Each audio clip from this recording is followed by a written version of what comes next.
Pemirsa, ratusan anak berkebutuhan khusus belum mendapatkan pendidikan maksimal di Aceh.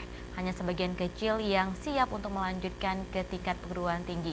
Pasalnya, Aceh masih terbatas sumber daya manusia di bidang pendidikan untuk anak berkebutuhan khusus. Anak berkebutuhan khusus berhak memperoleh kecepatan mengikuti proses pendidikan yang sama dengan siswa normal yang lainnya, sehingga mereka dapat mengembangkan potensi diri secara optimal dengan pola pendidikan inklusif yang telah dikembangkan oleh pemerintah.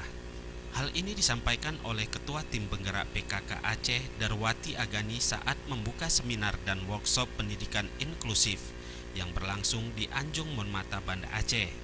Menurut Darwati, pendidikan inklusif bagi anak berkebutuhan khusus di Aceh harus maksimal layaknya pendidikan anak lain umumnya.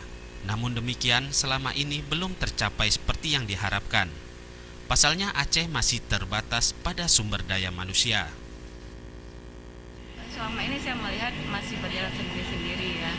Dan apabila ada anak yang berkhusus sekolah di sekolah yang normal, mereka jadi tersisih mungkin ya. Mungkin sistem pendidikannya itu yang belum maksimal seperti yang semestinya.